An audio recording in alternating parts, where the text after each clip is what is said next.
Vamos a leer la palabra del Señor en San Mateo capítulo 6 y solamente vamos a poner la primera parte del versículo 6. Solamente hasta que dice, muy bien, así. Dice, mas tú, cuando ores, entra en tu aposento y cerrada la puerta, ora a tu Padre que está en secreto. Amén. ¿Lo repetimos todos juntos? Mas tú, cuando ores, entra en tu aposento y cerrada la puerta, ora a tu Padre que está en secreto.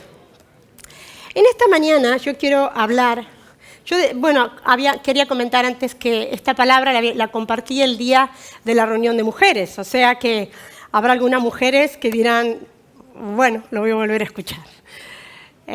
Hubo un solo hombre aquí en esa reunión de mujeres que estaba en cámara y me dijo al terminar la reunión, eso lo tenemos que escuchar los hombres también. Y después mi marido también me dijo, ¿por qué no compartes esa palabra con toda la iglesia?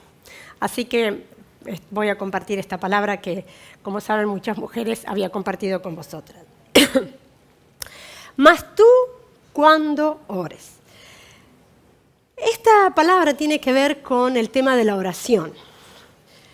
Nuestra comprensión de la oración, a mi juicio, muchas veces es muy limitada. Evidentemente todos nosotros entendemos la oración desde el abordaje que hemos tenido respecto de ella. Según la educación que tuvimos, cómo se nos enseñó, cómo se nos habló de la oración, hemos incorporado ese entendimiento de la oración y abordamos la oración desde ahí. Jesús habla, y nosotros muchas veces en esto le damos mucho énfasis, en que no sean vanas repeticiones. Y hemos a veces entendido que vanas repeticiones es solamente rezar un rosario, como si fuera solamente una repetición, o el hecho de repetir una oración constantemente. Y hemos creído que esto de vanas repeticiones tiene que ver solamente con esto. Sin embargo, a mí me parece que esto de vanas repeticiones es mucho más profundo y tiene que ver mucho más con otras cosas que me gustaría poder acercarnos y tratar en esta mañana. Tiene que ver con orar de una manera compulsiva. A veces parece, no sé si a ustedes les ha pasado, pero yo algunas veces me he puesto a orar y parece que cuando me pongo a orar he apretado un interruptor y empiezo a hablar. Y a veces no sé si lo dije recién o lo dije ayer, porque como estoy pidiendo por la misma cosa, en fin. A veces digo, ay Señor, yo lo he dicho, no sé si a ustedes les pasa esas cosas, pero yo digo, Señor, qué cansina, te debe ser aburridísimo escucharme, ¿no? Qué cansina que soy, en fin. No sabemos si lo que acabamos de decir, como decía, lo dijimos ayer, lo dijimos hoy, ya lo había pensado, porque en la oración se ponen en juego algunas cosas. Hay algunas oraciones que tienen mucho que ver con religiosidad, ¿no? Con orar de una forma como muy religiosa. Otras oraciones que tienen mucho que ver con orar de una forma muy ansiosa. A veces detrás de nuestra forma de orar hay una verdadera patología, hay verdaderas formas de orar.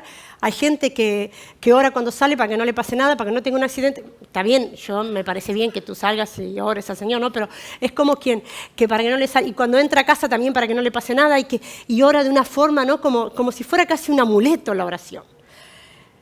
Hay gente que entiende que eso es orar sin cesar, estar todo el tiempo orando por esto, por el otro. En fin. Hay gente que es más disciplinada y que a lo mejor tiene un cuadernito y tiene una lista de oración. Y en la lista de oración, paradójicamente, lo primero es mi esposo, mis hijos, ¿no?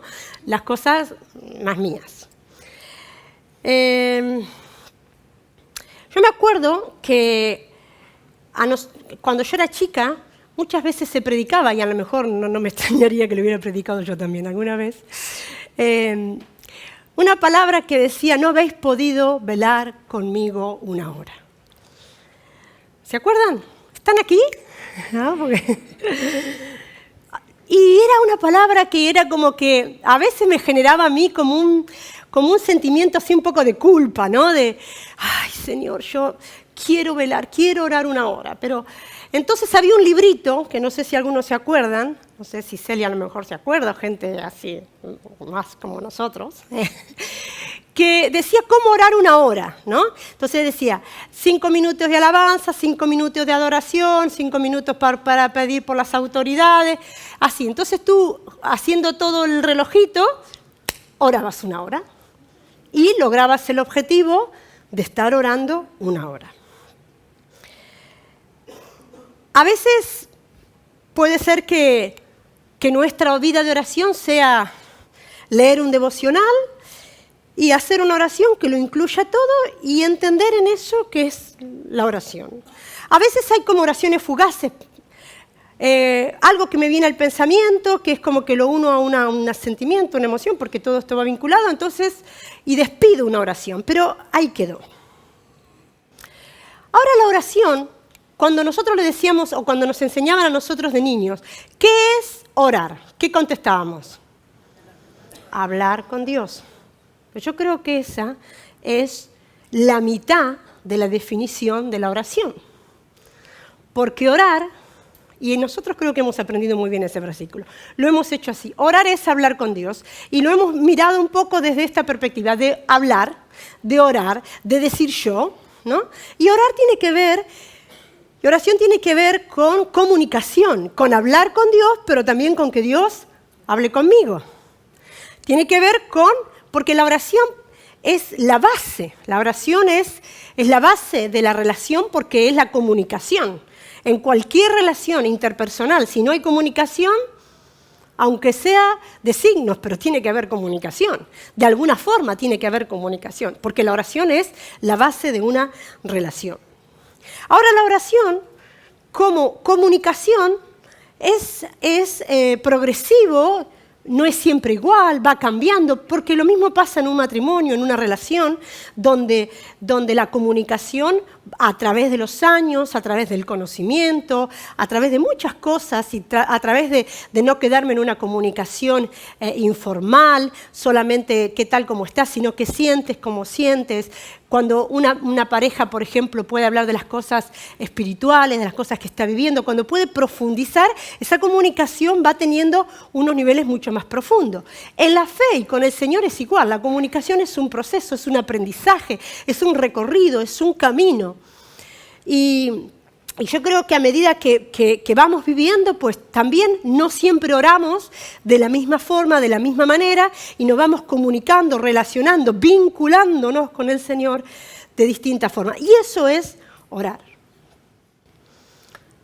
Si en algún momento de mi vida para mí la oración era fundamentalmente la palabra hablada, verbalizar, hablar, probablemente ahora entiendo que la parte hablada es la que menos espacio tiene en la oración. ¿Se entiende lo que digo? Forma parte de ese tiempo de oración, pero quizás no lo cubre todo, no lo abarca todo. Dijo Jesús, cuando ores. Eso da por sentado que Jesús contaba con que la gente oraba, porque es evidente, es la base de una relación. Cuando ores, así como Jesús dijo, cuando des limosnas, porque da por sentado que vamos a ser generosos con la gente que tiene necesidad. O cuando ayunes, dijo Jesús, porque das por sentado que ayunamos. Entonces, cuando ores, da por sentado Jesús, está establecido, no es una opción de vida, es una forma de vida y una condición indispensable en una relación con el Señor.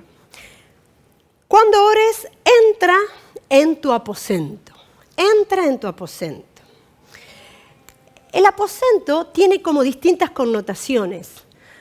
O yo podría mirar ahora, valorar dos connotaciones. En un sentido tiene una connotación física. Habla de un espacio físico.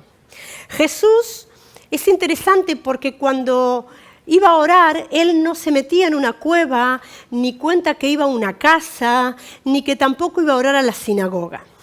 ¿Qué hacía Jesús cuando iba a orar? ¿A dónde iba Jesús a orar? Al monte. O dice la palabra que Jesús oraba en el desierto. ¿Esto de qué nos habla? De que Jesús se desplazaba comenzaba a caminar y comenzaba a alejarse poco a poco de la gente, muchas veces de los discípulos. En algún momento cogió a 2 discípulos, pero hasta en un momento de su vida crucial los dejó a un tiro de piedra de donde él estaba. Pero él siguió caminando solo. Porque este orar tiene que ver con, de alguna manera, desplazarme, alejarme, poner distancia. Y Jesús lo hacía. ¿Qué significa probablemente para nosotros este poner distancia? A lo mejor significa apagar el móvil, cosa que nos cuesta mucho. Apagar el móvil, desconectar el teléfono fijo, encontrar un espacio en la madrugada, antes que empiece el ajetreo de nuestra vida diaria. A lo mejor salir a caminar. Irte a caminar por el paseo marítimo, lejos, perderte, o ir al mar, o subir a la azotea de tu casa, a la terraza. En fin, encontrar, tener un aposento, un lugar físico, que no siempre tiene que ser el mismo, pero que sí tú reconoces como el espacio y el lugar donde tú pones distancia para encontrarte, para estar con el Señor. También tiene que ver con un lugar espiritual. El lugar físico es solo un aspecto, tiene que ver con un lugar espiritual, con un espacio de encuentro espiritual. Jesús dijo que Él venía a ser morada en nosotros. La palabra dice que nosotros estamos en Él.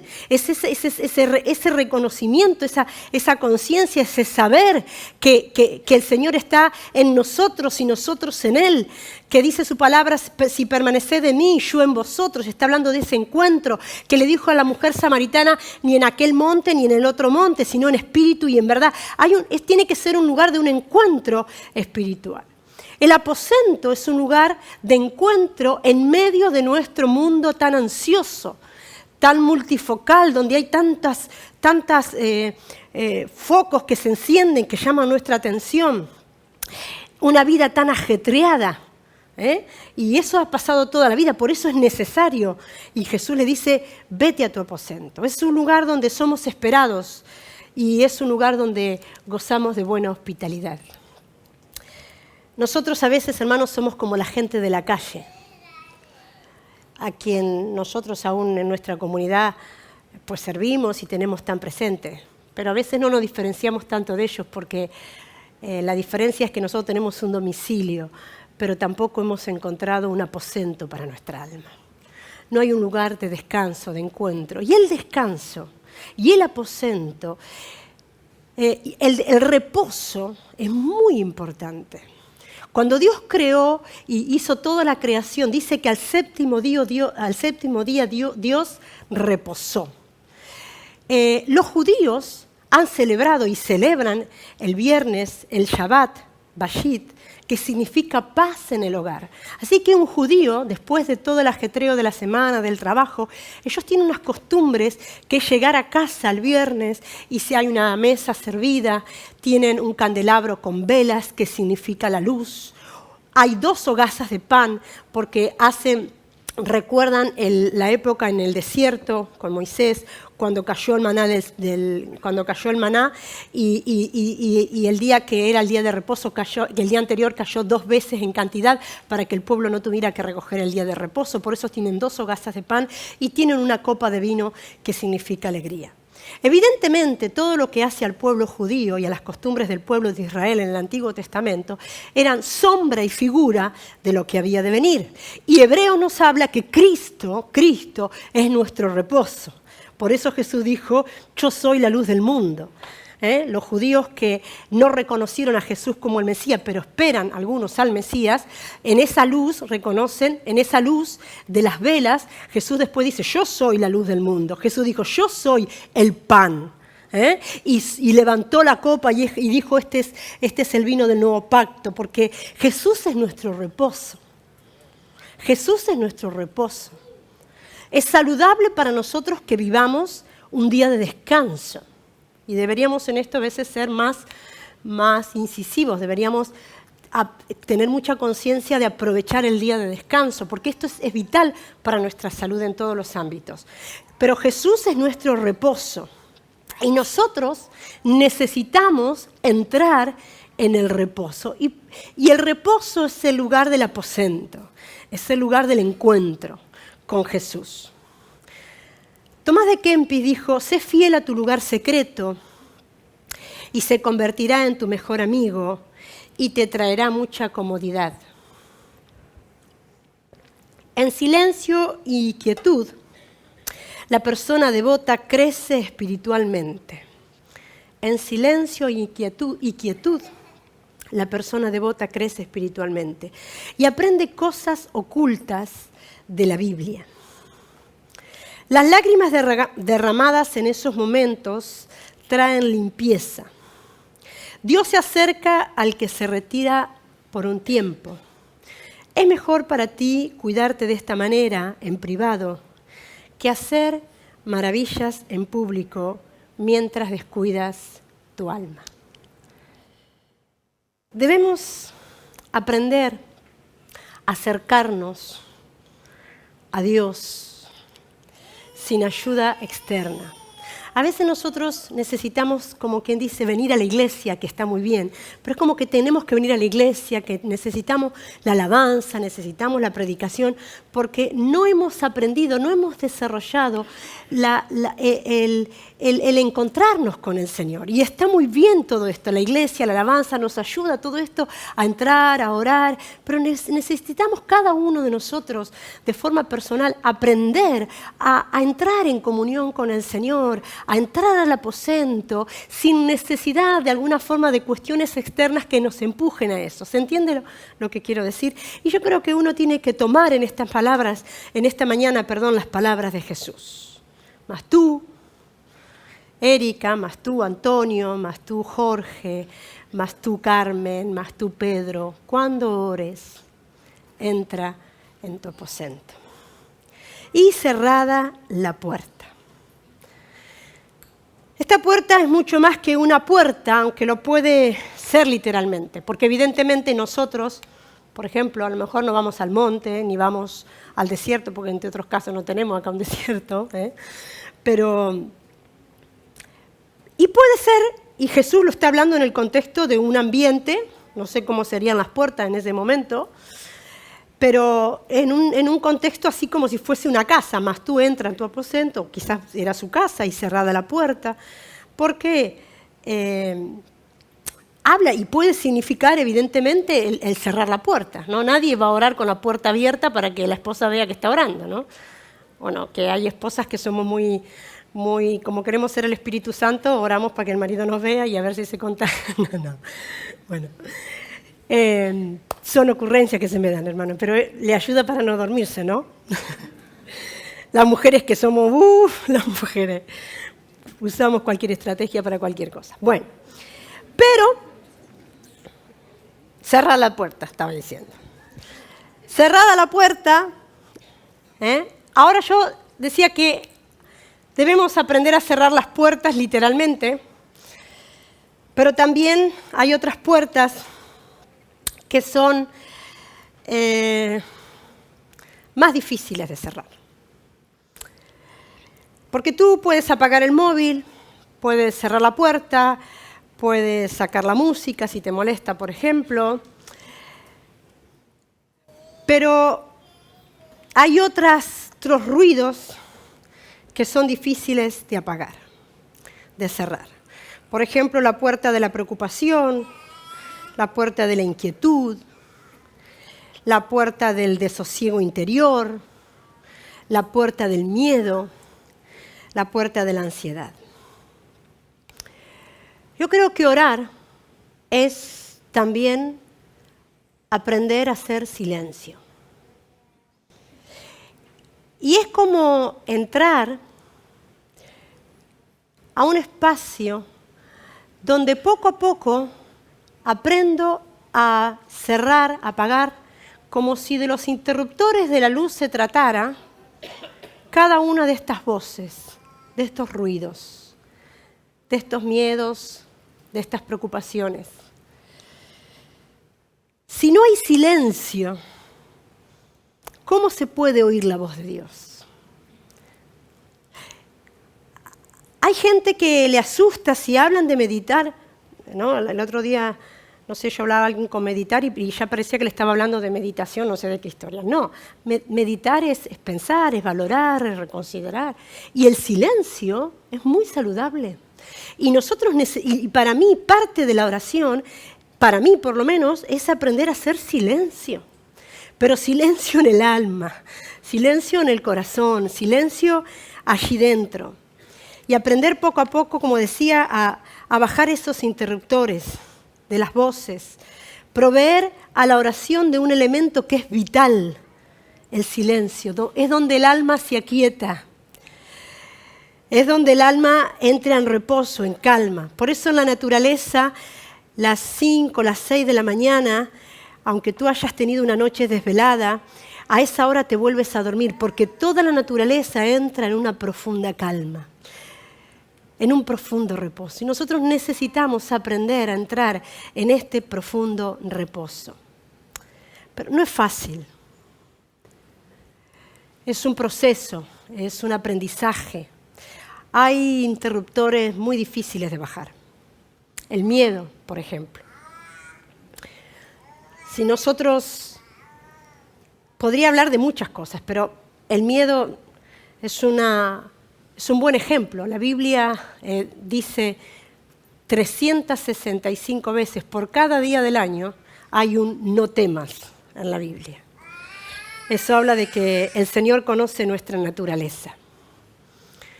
¿Saben que si nosotros pudiéramos tener una comprensión y una revelación amplia y profunda de la obra redentora de Cristo, nosotros podríamos experimentar la liberación del miedo a la vida y del miedo a la muerte? Porque a veces nosotros pensamos que solo se tiene miedo a la vida, a la muerte, y que hay gente que tiene miedo a la muerte. Y es verdad que hay gente que tiene miedo a la muerte. Por eso dice la palabra que Jesús nos ha venido a liberar a todos los que por el temor a la muerte estaban toda la vida sujetos a servidumbre. Porque si vivimos con temor a la muerte, vivimos esclavos y vivimos subyugados. Pero también podemos vivir con temor a la vida. ¿Y qué pasará si pierdo el trabajo? ¿Y qué pasará si mi matrimonio no funciona? ¿Y qué pasaría si mi hijo deja al Señor? ¿Y qué pasaría si el trabajo fuera mal? ¿Y qué pasaría si no puedo pagar aquello? ¿Qué pasaría si? ¿Qué pasaría si? ¿Qué pasaría si? Pero Jesús nos vino a liberar del temor a la vida y del temor a la muerte. Y si nosotros pudiésemos tener revelación profunda de todo esto, seríamos gente verdaderamente libres. Y llenas de fe, y llenas de vida, y llenas de esperanza, y llenas de alegría. Porque habríamos sido liberados del miedo que nos lleva a vivir en servidumbre. Ahora, hermanos, hoy cantábamos este coro. Cambiaré mi tristeza... tengo mala memoria, me acuerdo mal de las letras. Pero cambiaré mi tristeza por alegría, ¿no? Mi vergüenza, cambiaré mi tristeza, bueno, por alegría, mi vergüenza. ¿Dónde se puede cambiar dónde puede ser tratada mi vergüenza? ¿Cantándola? ¿Dónde puede ser tratado mi dolor? Cambiaré mi dolor por alegría. ¿Dónde puede ser tratado mi dolor? En el aposento, cuando cierras la puerta, cuando te enfrentas a todos estos aspectos de tu vida que tienen que ser tratados, que tienen que ser trabajados. ¿Cuánta gente vive preocupada por parecer una buena persona? Vive subyugada bajo el poder de parecer una buena persona. ¿Cuánta gente vive queriendo impresionar a los demás? Y a veces tú ves cómo alguien te quiere impresionar contándote todo lo que estudió, todo lo que hizo, los países que conoce. Tú dices, qué pena que tú tengas que hacerme un currículum de tu vida para que te sientas que yo puedo aprobarte o a quererte o apreciarte. ¿Eso de qué habla? O si yo me encuentro en esa necesidad. ¿Cuántas veces vivimos bajo subyugados por sabernos aceptados por todos? Qué bueno que nosotros podamos... Pero todo esto, si no es llevado a la reflexión, y no solo a la reflexión, porque yo puedo reflexionar sobre algo y puedo pensar sobre algo y puedo valorar algo dentro mío, pero si yo no lo expongo delante del Señor, si no es tratado por el Señor, si no le doy lugar a la obra del Espíritu Santo, si no tomo una actitud frente a todo esto, pues todo eso queda solamente en una reflexión estéril. Pero el aposento... La puerta cerrada es ese lugar que provee intimidad para ser tratados por el Señor. Cerrar la puerta nos permite quedar despojados, desnudos, delante del Señor y apreciar su gracia y su presencia. Saben, hermanos, la oración cambia. La oración cambia, pero nosotros hemos creído que la oración cambia lo de afuera. Yo creo que la oración cambia fundamentalmente lo de dentro. A veces estamos orando para que Dios cambie aquel, para que Dios cambie aquel. O sea, queremos estos milagros que Dios quiere hacer el milagro en nosotros para que seamos cambiados. Y ese cambio se ha de producir en un espacio, en un contexto. Las mejores cirugías, cuando se va a operar a corazón abierto, hay un espacio, hay un tiempo, hay un trato. Y allí se puede abrir el corazón un buen cirujano y puede hacer una operación y llevará el tiempo que lleve, pero tiene acceso a poder intervenir de forma saludable. Yo creo que nosotros necesitamos entrar en esos espacios con el Señor. Ora a tu Padre. Si orar es silencio, orar es también sabernos y encontrarnos ante el Padre como hijos. ¿Amén? Vale. Lo voy a decir otra vez porque así también los hermanos se avivan, ¿vale? Orar ante el Padre es encontrarnos frente a Él como hijos. ¿Amén? Amén. Amén. Muy bien. Siempre viene bien un amén fuerte a esta hora de la mañana, ¿eh?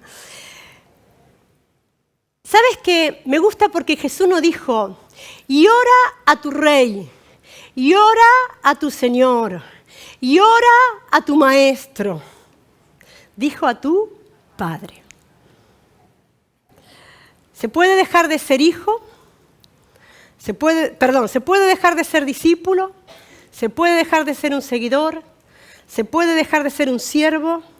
Pero nunca se puede dejar de ser hijo. Y Él nos ha hecho y nos ha adoptados como sus hijos. Y cuando yo oro, no estoy frente a Él en calidad de siervo, ni en calidad de seguidora, ni en calidad de discípulo, porque quizás algunas de estas cosas podrían ser decisiones que yo he tomado y algún mérito mío para estar en él. No, estoy en calidad de hija. Y como hijo, su amor es incondicional y ha dependido absolutamente de Él, que me adoptó como hija amada de Dios. Y así entro yo, y así entramos nosotros a su presencia, como hijos, y Él como Padre. Orar si es silencio, es también reflexión. Decía yo que para mí la oración tiene que ver con esto, tiene que ver con silencio, tiene que ver con reflexión. Y cuando yo hablo de reflexión, hablo fundamentalmente, orar y entrar en un espacio de reflexión, para mí significa entrar en un espacio siempre de arrepentimiento. Y no de arrepentimiento desde la culpa, porque hay una culpa que me lleva a la condenación, que me lleva a muerte. Dice la Biblia que hay una tristeza que es para muerte. Quiere decir, la culpa, la condenación de que estoy mal, de que he hecho esto mal, y que lo único que me lleva a condenarme, esa culpa no es de Dios, esa culpa es del diablo, que viene para reafirmarte en tu condenación.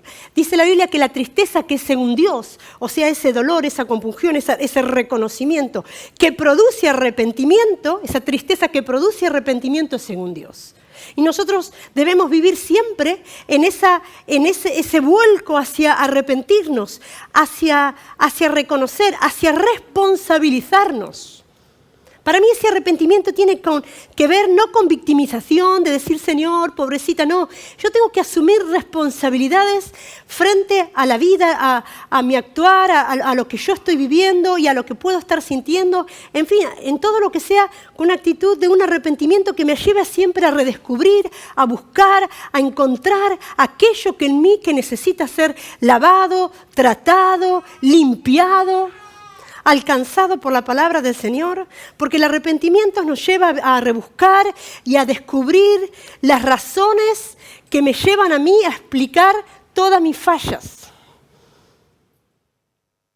Hay gente que, o nosotros mismos, muchas veces nos estamos explicando, bueno, yo soy así. Bueno, algunos ya lo tienen asumido y dicen, bueno, yo soy así. El Señor me hizo así, ¿y qué? No resolvemos nada con que seas así, ¿no? O a veces nosotros mismos, decir, bueno, yo soy así porque mi padre hizo aquello, o porque mi educación, bueno, pero ¿y qué? ¿Dónde yo puedo valorar mis fallas? ¿Dónde puedo reconocer ese que soy así o aquellas cosas que me están siendo indicadas? ¿A dónde las puedo llevar? ¿Con quién? ¿A dónde lo puedo traer? Ese arrepentimiento me lleva a valorar por qué yo me quejo de los demás. Porque nosotros nos quejamos de los demás, pero ¿dónde yo tengo un espacio para replantearme por qué yo me quejo de los demás? ¿Qué queja tengo? ¿A qué se debe? ¿Por qué me comparo con los demás? ¿Por qué me estoy comparando con lo que tiene el otro, con lo que ha hecho el otro? ¿Por qué? Señor, ¿qué tiene que ser tratado? Yo quiero que trates conmigo. Orar es eso. Orar es llevar nuestro corazón a espacios de reflexión, de sanidad, de trato del Señor con nuestras vidas en su presencia. La reflexión me permite traer a la memoria pensamientos inconclusos que solo se han asomado, pero no se han cerrado. ¿Sabes qué bueno, hermanos, que es orar? Porque ¿cuántas veces sabes de cuántas tentaciones podemos ser? Nosotros todos somos tentados. Ser tentado no es pecado. Que te tiente algo no es pecado. Pecado es ceder a la tentación. Pero si yo puedo reconocer, Señor, estoy siendo tentado en esto me está gustando. Esto me está atrayendo, esto me está envolviendo. ¿De dónde vendrá? Sino del Señor el socorro para librarme de esa situación.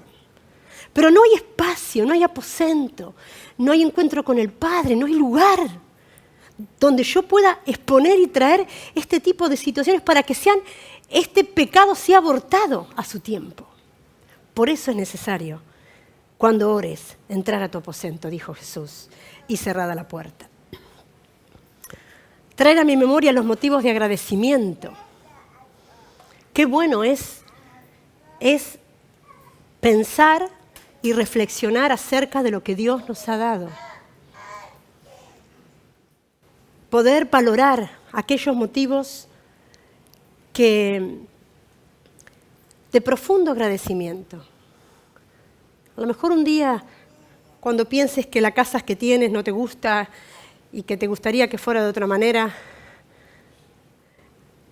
a lo mejor vendría bien darte un paseo por la casa y darle gracias al Señor por la nevera, por el microondas, por la cocina, por las cortinas, cuando abres la ducha y sale caliente.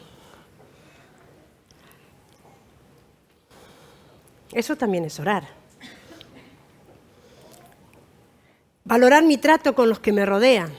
¿Has pensado y tenemos un espacio, un lugar donde yo valoro y considero la forma en que trato a los demás? ¿Te has planteado cómo tratas a tu esposo, cómo tratas a tu esposa, cómo tratas a tus hijos, cómo te vinculas en el trabajo? ¿O solamente tu mirada es cómo te trata tu esposo a ti o tu esposa a ti, cómo te tratan tus hijos a ti, cómo te tratan a ti tus compañeros de trabajo, pero no hay un lugar donde tú haces la valoración al revés y dices, ¿cómo trato yo ¿Qué pienso? ¿Nunca has pensado qué piensas de alguien para darte cuenta qué mal estás pensando? Eso se da en espacios donde porque el Espíritu Santo es luz. Y el Espíritu Santo, yo creo, déjeme que use esta palabra, no sé si es la adecuada, pero le encanta, le gusta poner la linterna así, abrir, luz, para que nosotros nos veamos. Si nosotros no vemos, ¿cómo vamos a ser cambiados y transformados? Y esa es la obra del Espíritu Santo en nuestras vidas. Reflexionar es evaluar los días recientes, es resolver sentimientos inconclusos de la semana, es proyectar la mirada hacia el futuro, es reordenar prioridades, es reafirmar nuestra fe y nuestra obediencia al Señor. Y yo le decía, si tú, hermano, te has sentado, por ejemplo, en la ventana que entra en tu casa un poco de sol, te has puesto ahí, has llevado tu Biblia o como tengas tu costumbre y has entrado en este tiempo de pensar, de valorar, de orar, de hacer silencio y te duermes. Pues duerme. Pues duerme y vuelve a despertarte. Yo antes, cuando veía un hermano que se dormía en el culto, me molestaba. Pero ahora digo, bueno, debe estar cansado. Y si la predicación le sirve para dormir, claro que también hay muchos motivos para dormirse, pero mira, de última, yo a lo mejor no soy muy espiritual, bueno, eso ya por descontado. Yo digo, Jesús, se subía al monte, había que estar todo el día con la gente, subir al monte, caminar, llegaba y estaba con el Padre. Yo creo que el Señor haría todas estas cosas. Yo no creo que estuviera toda la noche hablando con el Padre. Sería agotador, ¿no? Yo creo que Él hablaba, escuchaba. Alguna vez se hizo una cabezonada, se cabeceó un poco, se durmió un poco. ¿Estará bien que piense eso? Porque yo creo que entraría en un reposo y en un descanso cuando estaba con el Padre, que ese cuerpo tan humano que tenía, un ratito se dormía. Me miran algunos hermanos súper serios. No sé, yo creo que Jesús lo pasaba súper bien con el Padre. Recibía fuerza, recibía palabra, hablaba con Él. Había entrado en el reposo.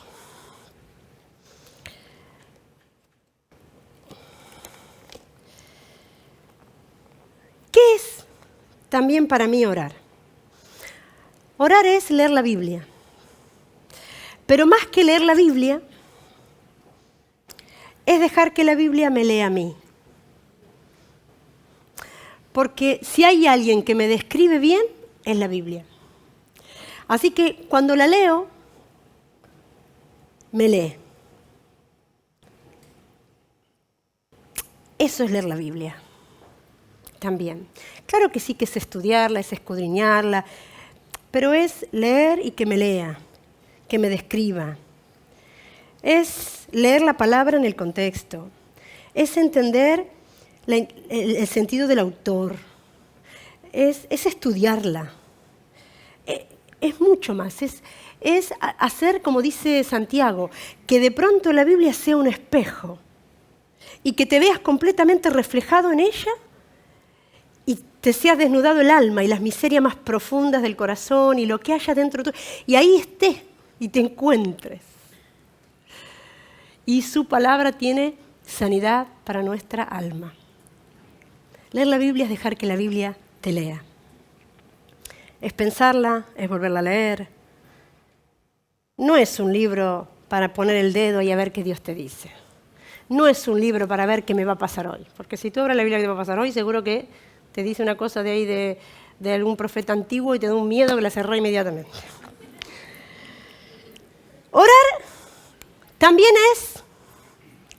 es leer libros solventes que te bendicen. Hay tantos buenos libros que te hablan al corazón, pero es leer, es saber parar, es saber a veces llorar, pensar, volver a repensar, es subrayar, es decir, el Señor me acaba de hablar por esto, ahora mismo. Por eso es tan importante leer. He conocido chicos que aún leyendo obras literarias, no sé si es una de los hermanos Kamasov u otra así, pero me contaba que había tenido un acercamiento a Jesús impresionante. Decía, pero porque es abrir, porque el Señor nos puede hablar de tantas maneras y de tantas formas. Porque orar también es eso, hermanos. Orar no es que yo a la mañana oro una hora o un rato y después desconecto y luego vivo la vida. No, orar sin cesar. Para mí tiene que ver con vivir continuamente conectados. Conectados con todo. La impronta de Dios está en todo lo creado. Todo lo hizo Dios hermoso y bueno, dice Génesis. La impronta de Dios está en la naturaleza. La impronta de Dios está en el arte. Yo contaba hoy que Henry Nouwen escribió este libro precioso y que cambió su vida, sobre el cuadro del hijo pródigo de Rembrandt, y él pasó días y días mirando ese cuadro. Y tú lo miras y dices, bueno, yo veo un señor mayor que está abrazando al hijo pródigo y veo otro allá una sombra. Pero en esa lectura de ese arte, este hombre tuvo una revelación del amor del Padre. Y lo llevó a meditar, a valorar, a considerar la parábola del hijo pródigo. Y es más, cuando él después cuenta acerca de en qué momento de la historia Rembrandt escribió y pintó este cuadro y te hace ver que una mano es más femenina y otra es más masculina, en fin, todo un tema, te habla de que este hombre Rembrandt había perdido a su esposa y a sus 3 hijos y estaba en una miseria económica tremenda y este hombre había tenido un encuentro con el Padre. O sea, Dios puede hablarnos. Hoy decía yo esta mañana, no me extraña que un matemático empiece a hacer un ejercicio en aquella punta de la pizarra y termine en esta, y termine reconociendo a Dios y la grandeza de Dios. Por eso necesitamos vivir. Dios nos habla por una persona que está en la calle, porque una persona que está viviendo en la calle ha sido creada a imagen y semejanza de Dios. El mayor delincuente todavía, aunque la obra del diablo está subida, todavía queda en él la impronta de haber sido un hombre creado a imagen y semejanza de Dios. Dios puede hablarnos de muchas formas y de muchas maneras. Dios puede hablarnos a través de un teleobjetivo, mirando un paisaje, viendo los cielos, viendo una flor. Pero yo necesito vivir conectado con Él, entendiendo la revelación de Dios que puede estar en cualquier lugar y en cualquier momento y que Dios puede hablar conmigo. ¿Qué es orar? Es que yo hablo con Dios y Dios habla conmigo. Eso también es entrar, es orar, es escribir un diario, es escribir frases, una oración. Orar es abrir nuestros sentidos y oídos a todo lo que está a nuestro alrededor y escuchar la voz de Dios. Quizás tú has entrado en tu aposento, en tu lugar, o quizás has hecho de tu aposento, no sé, una caminata por el mar y has meditado, has reflexionado, has hablado con Dios respecto de algo y luego al otro día te encuentras en cualquier lugar, a lo mejor en Mercadona, y te encuentras con una persona y encuentras en esa persona la respuesta de la oración de Dios y de lo que hablaste ayer con el Señor.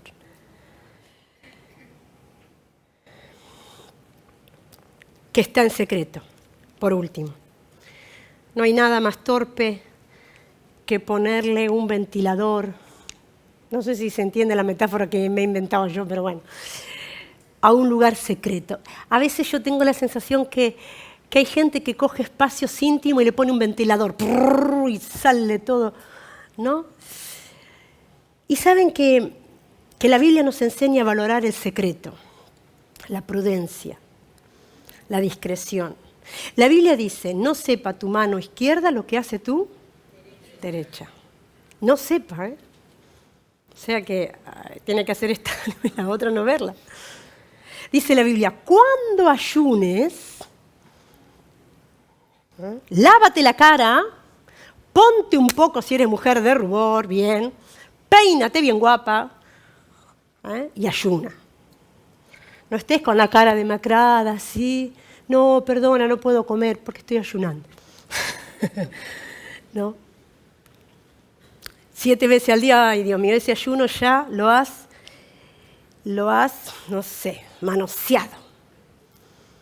Algo que podía haber sido tan bonito, porque a veces yo tengo esa impresión, que hay cosas y experiencias de fe y cosas con el Señor. Por eso me gusta cuando dice que María guardaba todas estas cosas en el corazón, que son preciosas hasta que las contamos. Parece que, no sé, que las manoseamos. Y a veces parece que lo hacemos con toda la humildad. O a veces tenemos una espiritualidad, una piedad, mejor dicho, como muy estudiada. Y enturbiamos todo lo auténtico, todo lo real. Hay experiencias de fe, hay momentos. Tiene que haber momentos, experiencias, espacios que sean solamente tuyos y del Señor. Amén. Orar es adorar al Señor. Yo decía hoy a la mañana, no es que Dios se levanta un domingo a la mañana, así, más o menos, y nosotros empezamos todos a cantar y a decir que sea exaltado y que sea exaltado y que lo alabamos y que lo adoramos, y Dios se va inflando, inflando, inflando, y Dios se hace grande. No, Dios es grande. Bien grande. Lo único que cuando nosotros adoramos al Señor, los que nos vamos reduciendo y tomando el tamaño real de quienes somos nosotros. Por eso nosotros necesitamos adorar a Dios. Dios no necesita que le adoren, porque si Dios necesitara que le adoraran, ya no sería Dios porque necesita algo. Quien necesita adorar a Dios somos nosotros. ¿Y saben por qué, hermano? Para que nos demos cuenta dónde estamos, quiénes somos. Y que no sepamos, no creamos que nosotros somos Dios. Orar. ¿Qué es orar? Orar para mí es silencio, reflexión, adoración, palabras. Claro que sí. Biblia, espacios externos e internos de encuentro, de comunicación. Que el Señor nos dé, no sé, yo creo que sería triste decir que el Señor nos dé de su gracia, que también está bien decirlo, pero para orar. Porque esto como decirle, bueno, Señor, ayúdame a hablar con mi marido, hablar con mis hijos, dame de tu gracia para que yo hable con... Tiene que ser todo un placer y todo un deleite. Y hablar así como lo es hablar con tu esposo, hablar con tus hijos, hablar con tu familia, hablar con tus amigos. Hablar con Jesús. Y Jesús se hizo un hombre.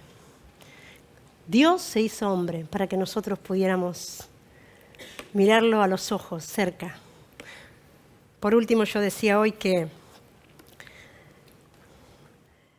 no sé cuánta distancia hay entre Dios y yo. Yo a veces pienso que yo soy como si fuera una hormiga.